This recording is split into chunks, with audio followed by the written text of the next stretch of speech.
The third installment in Sony's Venom series, Venom: The Last Dance, marks the supposed finale of Eddie Brock's journey with his quirky symbiotic partner.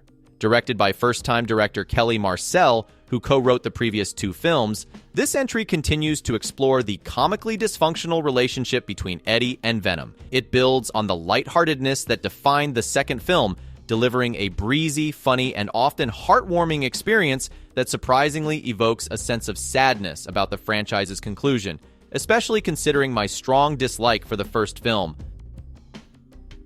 Quickly resolving the cliffhanger from the previous installment and recapping the scene from Spider-Man: No Way Home, The Last Dance is accessible enough that you needn't rewatch its predecessors. The film kicks off with Eddie hiding out in Mexico, where he's become a prime suspect in a high-profile murder case. As his name makes headlines, he and Venom race to New York City to clear his name, only to find themselves pursued by a new, mysterious threat, a creature called a xenophage, driven by a sinister agenda tied to Venom's origins.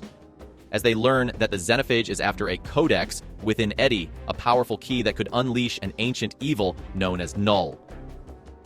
Meanwhile, a government operation called Imperium, led by Rex Strickland, is tracking symbiotes at Area 51. The journey to New York transforms the film into an easygoing road trip adventure.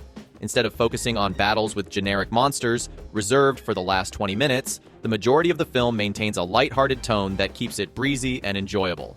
Tom Hardy is once again charismatic as Eddie, even if it's hard to believe he was once a reporter. The chemistry between Eddie and Venom remains a highlight. The film features entertaining scenes, including a memorable sing-along to Space Odyssey with a hippie family, a fun entry into a Las Vegas casino, and a lively dance number set to ABBA's Dancing Queen.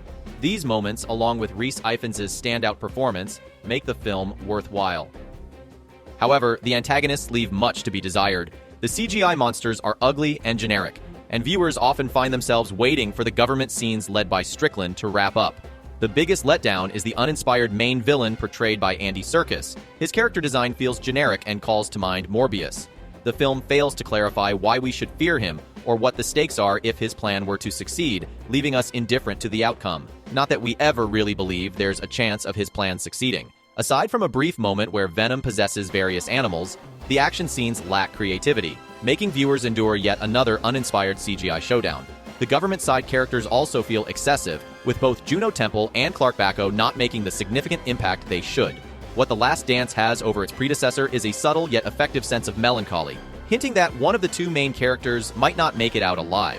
While this emotional depth doesn't significantly elevate the franchise, it adds a touch of weight to the narrative. The fact that prior films aren't necessary to follow any of the movie, and that characters like Michelle Williams Anne are absent without any impact, suggests the franchise may not have much longevity. Still, a poignant reflection on the Statue of Liberty evokes a bittersweet feeling about this chapter coming to a close, at least for now.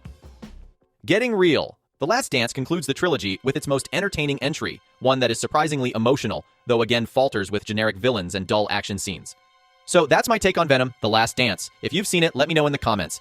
Did those emotional moments land for you? Thanks for watching. Don't forget to subscribe for more reviews and ranking videos, and head over to reviewsonreels.ca for reviews of both new releases and classic films. See you next time.